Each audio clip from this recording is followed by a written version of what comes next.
Hello everybody, welcome to my YouTube channel Sandip Chandra SBHS। ইতিমধ্যে তোমাদের সকলেরই পরীক্ষা প্রায় শেষের দিকে। ইংরাজি পরীক্ষা আশা করি তোমাদের প্রত্যেকেরই ভালো হয়েছে, কারণ এই বছরের কোয়েশ্চেন সেরকম খুব একটা টাফ ছিল না। তার সাথে সাথে এটাই ছিল পুরনো যে সিলেবাস, যদিও এখানে আমরা দেখতে পাচ্ছি নিউ সিলেবাস লেখা, এটা একটা সময় নিউ সিলেবাস ছিল। সেই সিলেবাসের শেষবারের মতো তোমরা পরীক্ষা দিলে শেষ প্রশ্নে। তো এই 2025-এর যে ইংলিশ প্রশ্নপত্র, সেই ইংলিশ প্রশ্নপত্রের উত্তর কিভাবে লিখলে তুমি সম্পূর্ণ নাম্বার পাবে, একদম কংক্রিট অ্যান্সার কিভাবে লেখা উচিত, যেভাবে লিখলে তুমি সম্পূর্ণ নাম্বার পেতে পারো, সেই তথ্য নিয়েই কিন্তু আজকের এই ভিডিওটা আমি নিয়ে এসেছি, যেখানে তোমাদেরকে দেখাবো যে সম্পূর্ণ প্রোজ, পোয়েট্রি, ড্রামা এবং রাইটিংয়ের মধ্যে প্রেসি অংশে কিভাবে উত্তর লিখলে তোমরা সম্পূর্ণ নাম্বার পাবে, কি কি পয়েন্টগুলো তোমাদেরকে বড় কোয়েশ্চেনের মধ্যে ফলো করতে হবে। তাই বলবো ভিডিওটিকে তোমরা কমপ্লিট দেখো। ভিডিওটি ভালো লাগলে অবশ্যই এটাকে একটা লাইক করো। চ্যানেলে নতুন এসে থাকলে চ্যানেলকে সাবস্ক্রাইব করার সাথে সাথে পাশের বেল বাটনে প্রেস করো, যাতে করে পরবর্তীকালে এই ধরনের ভিডিওর লিঙ্ক তোমরা সরাসরি পেতে পারো। তো চলো আমরা শুরু করি। প্রথমে ছিল দেখো multiple choice question. Multiple choice কোয়েশ্চেনের মধ্যে একের দাগে রয়েছে complete each of the following sentence. এটা আমাদেরকে 12টা প্রশ্নের উত্তর দিতে হবে, প্রোজ, পোয়েট্রি, ড্রামা থেকে 4টে করে নিয়ে। নাম্বার 1 কোয়েশ্চেন যেটা আছে সেটা দেখো কি বলা রয়েছে। একে আছে the eyes of the narrator were sensitive to, সঠিক উত্তর হচ্ছে option C, light and darkness. Next 2 number যে প্রশ্ন রয়েছে সেটা দেখো, strong roots is taken from, সঠিক উত্তর হচ্ছে option C, wings of fire. 3 number প্রশ্ন দেখো রয়েছে, Mrs Jones put a half Nelson about his neck, a half Nelson is, half নেলসনটা কি, সঠিক উত্তর হচ্ছে option D, a wrestling hold. Next question হচ্ছে 4এর দাগে দেখো রয়েছে, the hermit unfastened the man's clothing. The word unfastened means, unfastened কথাটার মানে হচ্ছে অপশন ডি, untied। এবার আমরা আসি পোয়েট্রি কোশ্চেনে। Number 5, nor shall death brag thou wanderest in his shade। এখানে বলা হচ্ছে the figure of speech used in this line, এটার জন্য সঠিক উত্তর হচ্ছে অপশন ডি। তবে যেটা জানা যাচ্ছে যে কোনো একটা অপশান লিখলেই কিন্তু নাম্বার পাওয়া যাবে, অর্থাৎ option A paradox, option B onomatopoeia, option C simile, option D personification, যে কোনো একটা অপশান লিখলেই কিন্তু নাম্বার পাওয়া যাবে। এই কোশ্চেনটা অ্যাটেম্প করলেই আশা করছি নাম্বার পাবে, কারণ এই ফিগার অফ স্পিচটা আমাদের সিলেবাসের মধ্যে নেই। Next number 6, to a drowsy man the chirpings of the cricket is a reminder of, সঠিক উত্তর হচ্ছে option C, the music of the grasshopper in the summer months। Next 7টা রয়েছে, leprous hide on killing a tree refers to, সঠিক উত্তর হচ্ছে option A, rough bark of a tree। Next question হচ্ছে 8টা, বলা আছে gentle without guile, here without guile means, সঠিক উত্তর হচ্ছে option A, pure and innocent. এবার আসছি আমরা ড্রামার কোয়েশ্চেনে। নাম্বার 9 বলা আছে the name of Lomov's dog is, সঠিক উত্তর হচ্ছে অপশান এ, গেস। নেক্সট হচ্ছে number 10, while sleeping Lomov might get a pull for, সঠিক উত্তর হচ্ছে option B, 20 times. Next question হচ্ছে 11, Chubukov says that a weight of his shoulders because, সঠিক উত্তর হচ্ছে option C, Lomov and Natalia are getting married. Next হচ্ছে number 12, যেখানে বলা আছে according to Natalia Lomov's aunt was a, সঠিক উত্তর হচ্ছে অপশন ডি, ব্যাক বাইটার। এবারে আসছি আমরা short answer type question SA কিউতে। 2এর দাগে এখানে 4টে লিখতে হবে প্রোজ থেকে, 4টে লিখতে হবে পোয়েট্রি থেকে। এবার অনেকের মধ্যে প্রশ্ন থাকে যদি আমরা বেশি লিখে আসি কি হবে, বেশি লিখে আসলেও কিন্তু সেটা ইভ্যালুয়েট করা হবে এবং যে 4টে সঠিক হয়েছে সেই 4টের নাম্বারই কিন্তু নেওয়া হবে। ধরো কেউ হয়তো ছটা লিখে দিল, ছটা লিখলে ছটাই কিন্তু ইভ্যালুয়েট করা হবে, চারটের নাম্বার নেওয়া হবে। এবার ছটা লিখেছে, তার মধ্যে দেখা গেল যে প্রথম চারটের মধ্যে দুটো ভুল হয়েছে, তাহলে কি পরের দুটো দেখা হবে? অবশ্যই দেখা হবে, ছটাই দেখা হবে, যে চারটেতে নাম্বার পাচ্ছ সেই চারটেকেই নেওয়া হবে। নেক্সট আসছি আমরা প্রোজে। Number 1, who broke into the narrator's reverie in the eyes habit. Main পয়েন্টগুলো বলে দিচ্ছি। The third or new passenger who enter the compartment at Saharanpur. তারপর বাকি অংশটা আমাদেরকে শেষ করতে হবে। নেক্সট 2 নম্বরে আছে দেখো, what remark did the narrator make about people with good eyesight in the eyes habit. এটাই উত্তর লিখতে হবে। এই পয়েন্টে যেন থাকে, people fail to see what was right in front of them. Next হচ্ছে 3-এরটা, why did Roger want to snatch the large purse of Mrs Jones in thank you ma'am. এখানে আসল কথাটা লিখতে হবে এটা, যে wanted to buy a pair of blue suede shoes. Next 4 নম্বরে বলা আছে, when and where did Roger and Mrs Luella Bates Washington Jones meet.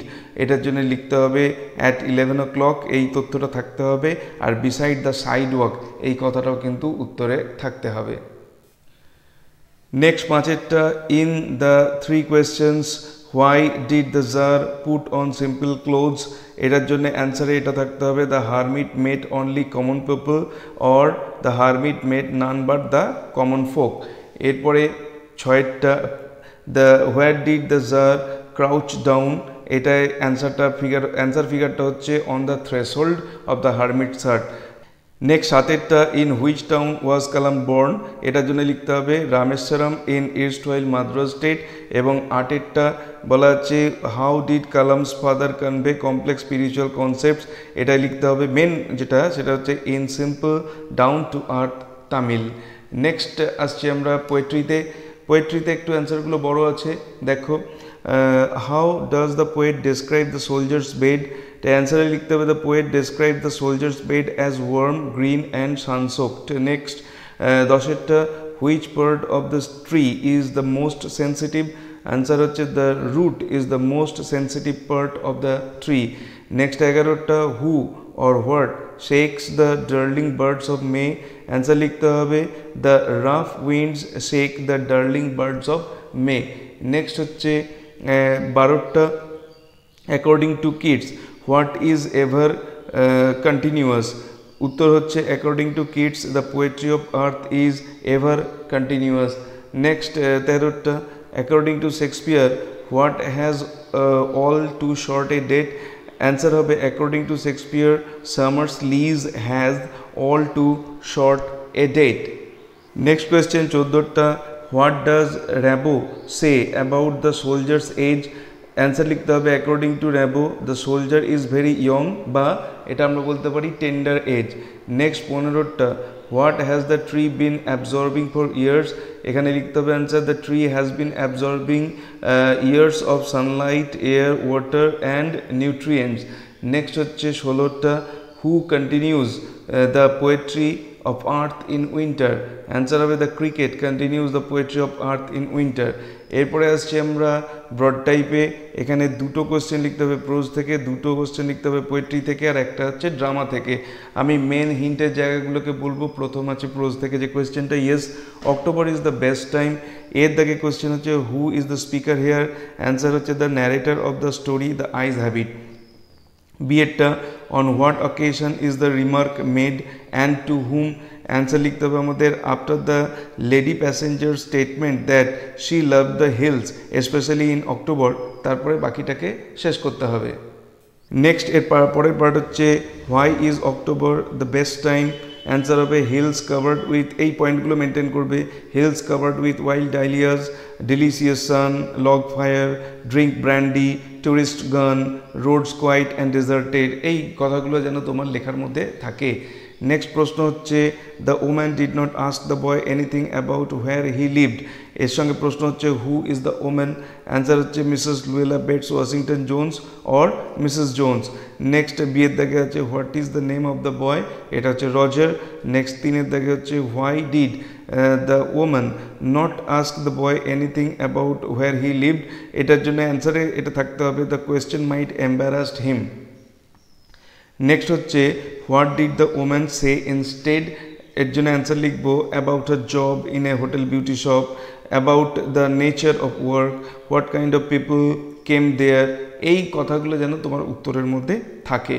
এরপরে হচ্ছে 3-এর দাগে 8, what was the first question of the czar. অ্যান্সারটা হচ্ছে what is the right time to begin every action, এটাও লিখতে পারো, বা what the right time to begin every action was, এটাকে ন্যারেশন চেঞ্জ করেও লেখা যেতে পারে, দুটোই অ্যাকসেপ্টেড হবে। বিয়ের পার্টে আছে how did the learned man give the answers to the first question. এটার জন্যে বইতে এই যে 3 কোয়েশ্চেন যেটা গল্পটা আছে তার 11 নম্বর লাইন থেকে 26 লাইন পর্যন্ত এই ব্যাপক অংশটার মধ্যে কিন্তু এই উত্তরটা আছে। সেই অংশটাকেই কিন্তু সংক্ষিপ্তভাবে লিখতে হবে, কিন্তু ওই অংশের মধ্যে যা যা তথ্য আছে তোমার লেখার মধ্যে সেই সব তথ্যগুলো কিন্তু থাকতে হবে। যেহেতু অংশটা অনেক বড় সেটা আমি লিখলাম না, তোমরা নিশ্চয়ই নিজেদের বইতে পেয়ে যাবে, একটু দেখে নেবে। নেক্সট দেখো 4 নম্বরে রয়েছে this reminded his routine even when he was in his late 60s। এখানে প্রশ্ন হচ্ছে who is the speaker, answer হচ্ছে এপিজে আব্দুল কালাম। বিয়ের দাগে আছে whose routine has been mentioned here, এটার জন্য অ্যান্সার হচ্ছে doctor Kalam speaks about his father's daily routine. Next 3-এর দাগে হচ্ছে what routine has been referred to. এইখানে আমাদেরকে যে বইয়ে অর্থাৎ এই যে স্ট্রং রুটস বলে যে প্রোজ সেকশনটা রয়েছে সেই প্রোজ সেকশনের একদম শেষকালে চলে যেতে হবে। সেখানে লাস্ট প্যারাগ্রাফের আগের যে প্যারাগ্রাফটা আছে সেই প্যারাগ্রাফটাতেই কিন্তু টোটাল তার বাবার এই লেট 60 পর্যন্ত ডেলি রুটিন কী ছিল, যে তিনি ভোরবেলায় ভোরের আগে ঘুম থেকে উঠতেন, নামাজ পড়তেন, তারপর কোকোনাট গ্রোভে যেতেন, হাফ ডজন কোকোনাট নিয়ে আসতেন, এই সব যে কথাগুলো আছে সেইগুলোকে তোমাকে সাজিয়ে লিখতে হবে। নেক্সট 4-এর দাগে প্রশ্ন হচ্ছে what attitude of the person whose routine has been mentioned here can be found in this context. তার বাবার অ্যাটিটিউডটা কীরকম ছিল। The austere lifestyle of doctor Kalam's father, austere লাইফস্টাইলের সঙ্গে সঙ্গে এই যেন কথাগুলো অ্যাড করা হয়, যেমন হচ্ছে পাংচুয়ালিটি, ডিসিপ্লিন, হার্ডওয়ার্কিং নেচার, এই সবগুলোই কিন্তু তার যে ডেইলি রুটিন বা তার কালাম তার বাবার সম্পর্কে বিভিন্ন জায়গায় যা যা বলেছেন সেইখান থেকে কিন্তু আমরা এই জিনিসগুলো পাচ্ছি। সুতরাং এই তথ্যগুলোকে আমাদের ইনসার্ট করতে হবে। এরপর আসছি আমরা পোয়েট্রির লং কোয়েশ্চেনে। 5-এর দাগে বলা আছে give a brief description of the valley in the poem asleep in the valley. Valley description চেয়েছে, আমি মেন পয়েন্টগুলো বলে দিচ্ছি যেগুলো থাকতে হবে, যেমন calmness and serenity of the green valley surrounded by lofty mountains, stream flowing leisurely, appearance of the valley from the mountain top. তারপরে ভ্যালি দিয়ে দেখো এখানে জায়গা হয়নি বলে উপরে লিখেছি covered by thick green grass, wild ferns, colorful wild flowers, insects flying, এই কথাগুলো যেন থাকে। নেক্সট দেখো 6-এর দাগে রয়েছে, 6-এর দাগের এটাই রয়েছে what happens when the root is entirely pulled out. এটার জন্যে আমাদের লিখতে হবে এই কথাগুলো যেন আমার লেখার মধ্যে থাকে roots anchored in the earth আর the trees main source of life, most sensitive part, pulling out a tree means the exposition of its vulnerability and exposure of the root cave। ঠিক আছে, এই অংশগুলো আমাদের লিখতে হবে বা লেখার মধ্যে রাখতে হবে। নেক্সট হচ্ছে how does the exposed root gradually decay. এটার জন্য আমাদের লিখতে হবে gradually the scorching sun and air choke the tender roots, turning them brown, hardening and twisting them, and finally they wither and die। Next যে question রয়েছে তাকে 7-এর দাগে what is the central idea of the poem shall I compare thee. এইটার মধ্যে যেন আমার এই কথাগুলো থাকে triumph of poetry over time and mortality, the two themes are time and beauty, the only way to bring permanence is by creating timeless art, the poet ensures his friend's immortality by composing a poem which will be read by generation after generation, and in this way he shall be immortalized।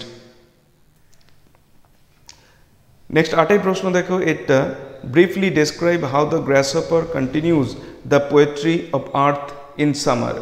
এটার ক্ষেত্রে আমাদের answer লিখতে হবে, আমি উপরটা লিখেছি দেখো Birds get tired in the heat of summer, their chirping and song fade, but the grasshopper continues with poetry of earth, his delights never seem to end. Next question রয়েছে এখানে, where do the birds rest when they get tired? Answer লিখতে হবে, when the birds get tired they rest in the cooling shade of the trees. Next question হচ্ছে, from where does the cricket song shrill? এটার জন্য answer হবে from the stove. এটাকে আমাদেরকে সাজিয়ে গুছিয়ে লিখতে হবে। নেক্সট আমরা আসছি ড্রামার থেকে কোয়েশ্চেন নাম্বার 9-এ, go there's a merchant come for his goods. এটা কোয়েশ্চেন দিয়েছে who said this and to whom. এটা চুবুকভ টু নাতালিয়া, চুবুকভ বলেছে, নাতালিয়াকে বলেছে। বিয়ের দাগে হচ্ছে who is the merchant, Lomov. C এর দাগে what is referred to as goods, এটা হচ্ছে Natalia is referred to as goods, এটা আমাদের লিখতে হবে। নেক্সট ডি এর দাগে what is in what ways does it bring out the attitude of the person and the society at that time? ওই ব্যক্তি এবং সমাজের যে দৃষ্টিভঙ্গি এখানে কিভাবে আসছে। অ্যাটিটিউড হচ্ছে for Chubukov Natalia was a burden or commodity, আর সোসাইটির তরফ থেকে হচ্ছে ডিফেমেশন অফ উইমেন। এরপরে আসছি আমরা 10-এর দাগে, sketch the character of Natalia Stepanovna. নাতালিয়ার ক্যারেক্টারের মধ্যে এই অংশগুলো তোমাকে অবশ্যই রাখতে হবে লেখার মধ্যে। Determined, strong willed, argumentative, assertive, has a penchant for quarrelling, vulnerable, deep seated desire for marriage and social stability, reflects the complex dynamics of late 19th century Russian society. এই অংশগুলো যদি থাকে তাহলে কিন্তু এখান থেকে তুমি ফুল মার্কস পাবে। Forgive us, Ivan Vasilevich, we are all a little heated. এটার জন্য প্রশ্ন হচ্ছে who is the speaker, Natalia Chubukov's daughter. Natalia হচ্ছে যে চুবুকভস ডটার, সে হচ্ছে স্পিকার।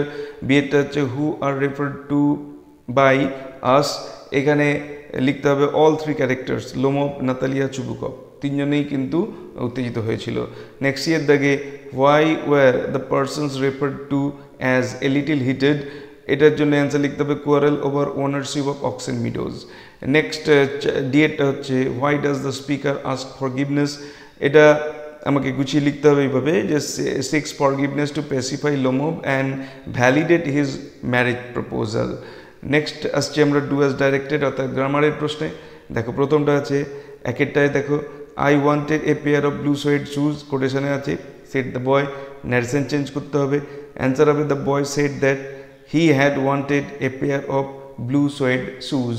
Next question দেখো, I do not recall the exact number of people she fed every day. এটাকে অ্যাফার্মেটিভ সেন্টেন্স করতে হবে, দুভাবে করা যেতে পারে বা তিনভাবে করা যেতে পারে। I fail to recall এটা লিখতে পারি, বা I hardly recall লিখতে পারি, বা I fail to remember লিখতে পারি। The exact number of people she fed every day, এই অংশটা একই থাকবে, শুধু এই প্রথম টুকুর মধ্যে যে কোনো একটা আমরা লিখতে পারি। Next question, she did not release him, এটাকে ভয়েস চেঞ্জ করতে হবে। অ্যান্সার হচ্ছে he was not released by her. Next question হচ্ছে seeing the Tsar he greeted him and went on digging, এটাকে কমপ্লেক্স সেন্টেন্স করতে হবে। এটা আমরা লিখবো এইভাবে, when he saw the Tsar he greeted him and went on digging. Next question 5-এরটা, the window was open and I faced it, এটাকে করতে হবে split into two single sentences. Single বলেছে খেয়াল রাখতে হবে, সিম্পল করতে পারো, কমপ্লেক্স করতে পারো, যাই হোক। এখানে আমরা করবো the window was open full stop I faced the window. Next question 6-টা, good neighbours don't behave like that Stepan, এটা বলেছে ইন্টারোগেটিভ সেন্টেন্স মানে প্রশ্নবোধক বাক্য করতে। অ্যান্সার হবে do good neighbours behave like that comma Stefan জিজ্ঞাসা চিহ্ন। এরপর আসছি আমরা ফিল ইন দ্য ব্ল্যাঙ্কসে। দেখো, but the Tsar did not give him the spade and continued to dig. 1 hour passed and another. The sun began to sink behind the trees and the czar at last stuck his spade into the ground and said, I came to you, wise man, for an answer to my questions. If you can give me none. বাকি আর কিছু নেই, সুতরাং আর দেখার দরকার নেই। এরপরে আমরা চলে আসছি এরর কারেকশানে। এরর কারেকশানে কী রয়েছে দেখো, প্রথমটাই বা একটাই আছে, was I bother you when I turned that corner. এটার জন্য আমাদের সঠিক উত্তর নিতে হবে বদারিং। হ্যাঁ, এটা তোমরা ডাইরেক্ট বদারিং কথাটাও লিখে দিতে পারো, বা was I bothering you when I turn that corner, এটাকেও তুমি লিখতে পারো, দুটোতেই নাম্বার পাবে। এরপর আসছি আমরা 5-এর দাগে, যেখানে একটা আনসিন প্যাসেজ আছে। এই আনসিন প্যাসেজ থেকে আমাদের কোয়েশ্চেন অ্যান্সারগুলো কী কী আছে দেখো। আমরা চলে আসছি কোশ্চেনে এর দাগে। এর দাগে যে ট্রু ফলস, এখানে ব্যাপার হচ্ছে ট্রু বা ফলস খাতাতে লিখে দিলেই হবে, এই স্টেটমেন্টটাকে লিখতে হবে এরকম কোনো ব্যাপার নেই, যদিও লিখতে চাইলে লিখতেই পারো। 1-এর দাগের যেটা রয়েছে the narrator was talking with the gardener, এটা হবে ফলস। 2 নম্বর হচ্ছে the narrator saw the Taj Mahal for the first time in his life, এখানে যদিও মাজাল হয়ে রয়েছে, এটা প্রিন্টিং মিস্টেক ধরতে হবে, এটাকে কিন্তু ট্রু ফলসের হিসাবে ধরা হচ্ছে না। Taj Mahal for the first time in his life, এটা কিন্তু ট্রু হবে। নেক্সট কোয়েশ্চেন 3-এরটা the peacock flew from one branch to the other, এটা ফলস হবে। নেক্সট হচ্ছে 4-এরটা only people from India visit the Taj Mahal, এটা ফলস হবে। নেক্সট আসছি আমরা কোয়েশ্চেন অ্যান্সারে। এখানে যে কোয়েশ্চেনগুলো আছে তার অ্যান্সারগুলো এইগুলোকেই রাখতে হবে। নাম্বার 1 হচ্ছে mention the different kinds of people who come to visit the Taj Mahal, answer লিখতে হবে different kinds of people like kings, queens, presidents, prime ministers, film stars and poor people come to the Taj Mahal. Next question হচ্ছে 2-এরটা why does the narrator consider the boy to be lucky, answer লিখতে হবে the boy can see the Taj Mahal every day but the narrator a tourist can not, so he thinks that the boy is a lucky soul. Next question যেটা আছে যে why is the boy more interested in watching the people rather than looking at the Taj Mahal, answer লিখতে হবে to the boy the Taj Mahal is the same every day, so he would rather watch the ever changing crowd than looking at it every day. The Taj Mahal does not change but the crowd does. এরপরে যে writing আছে তার মধ্যে একটা তো রয়েছে blood donation camp, এখানে 2 নম্বর থাকছে ফর্মের জন্যে, অর্থাৎ রিপোর্ট রাইটিংয়ের যে ফর্ম সেইটার জন্য 2 নম্বর, আর 8 নম্বর থাকছে তোমার লেখার ধরনের জন্যে, কি তুমি মেনশন করছো সেগুলো সব ঠিকঠাক করছো কিনা তার উপরে। রিপোর্টে আমরা ব্লাড ডোনেশন ক্যাম্প খুব কমন টপিক। এবং আরেকটা আছে হেডমাস্টার আর হেডমিস্ট্রেসকে চিঠি লিখতে বলছে requesting him or her to include more reference book in the school library, school লাইব্রেরিতে আরও বেশি সংখ্যক সহায়িকা বই বা রেফারেন্স বইকে ঢোকানোর জন্য বলা হচ্ছে। এখানেও লেটার রাইটিংয়ের যে ফরম্যাট আছে তার জন্য 2 নম্বর, এবং তোমার যে বক্তব্য আছে তার জন্য 8 নম্বর আছে। এর তলায় থাকছে দেখো প্রেসি, এই 3টের মধ্যে যে কোনো একটা লিখতে হবে। এখানে বলা হয়েছে একটা প্রেসি লিখতে হবে এবং তার জন্য একটা সুইটেবল টাইটেল দিতে হবে। এই টাইটেলের জন্য 2 নম্বর এবং প্রেসিটার জন্য 8 নম্বর। সাধারণভাবে আমরা যেসব রাইটিং লিখি সেখানে সাধারণভাবে আমাদের লেখাকে পয়েন্ট থেকে পয়েন্ট ধরে ধরে সেটাকে একটুখানি বাড়িয়ে বাড়িয়ে লিখতে হয়। প্রেসি এমন একটা জিনিস যেটাকে আমাকে সংক্ষিপ্ত করে লিখতে হবে। তো এই যে প্যাসেজটা দেওয়া আছে এই প্যাসেজটা থেকে প্রেসি কীরকম হবে আমি তোমাদেরকে একটা এক্সাম্পল দেখাচ্ছি। দেখো এইটাই প্যাসেজের শেষে মোটামুটি যে একটা আন্দাজ রাফ এস্টিমেট হচ্ছে 130-40-40টার মতো ওয়ার্ড থাকতে পারে, সেইটার থেকে আমরা একটা প্রেসি তৈরি করছি একদম মূল কথাগুলোকে নিয়ে। তোমরা যদি এইভাবে লেখো তবেই কিন্তু পুরো নাম্বার পাবে, যদি গোটা প্যাসেজটাকেই লিখে দিয়ে চলে আসো তাহলে কিন্তু কোনো রকম নাম্বার পাবে না। এখানে আমাদের একটা টাইটেল দিতে হচ্ছে the origin of trade and barter system, দিয়ে আমরা লিখবো এইভাবে as humans settled and cultivated land, labor division increased, leading to specialization in crafts and trades. People produced surplus goods and exchanged them for desired items. Barter emerged but had limitations, highlighting the need for universally accepted trade objects. এই হবে আমাদের precis, এইটুকুই আমাদেরকে লিখতে হবে। তো এই ছিল 2025 সালের যে উচ্চ মাধ্যমিকের ইংরাজি প্রশ্নপত্র তার সম্পূর্ণ সমাধান। এখানে যেভাবে অ্যান্সার লেখার পদ্ধতি আমি তোমাদেরকে দেখালাম, এই পদ্ধতিকে যদি তোমরা মেনটেন করো, এই ধরনের তথ্যগুলো যদি তোমার লেখার মধ্যে থাকে, তাহলে তুমি নিশ্চিন্ত থাকতে পারো তুমি এই পরীক্ষা থেকে সর্বোচ্চ নম্বর পেয়ে আসবে। যদি না থাকে কিছু কিছু নাম্বার কিন্তু তোমাদের ডিডাক্ট হতে পারে, সেই বিষয়ে মানসিকভাবে প্রস্তুতি রেখো। দেখো। তো সর্বমোট আমার আশা ভিডিওটি তোমাদের কাজে দেবে এবং তোমাদের রেজাল্টকে একটা অ্যানালিসিস করতে বা তোমার পরীক্ষাকে অ্যানালিসিস করতে সাহায্য করবে। ভিডিওটি ভালো লাগলে অবশ্যই এটাকে একটা লাইক করো, চ্যানেলে নতুন এসে থাকলে চ্যানেলকে সাবস্ক্রাইব করার সাথে সাথে পাশের বেল বাটনে প্রেস করো, যাতে করে পরবর্তীকালে এই ধরনের ভিডিওর লিঙ্ক তোমরা সরাসরি পেতে পারো। দেখা হবে নেক্সট ভিডিওতে। Till then good bye and thank you.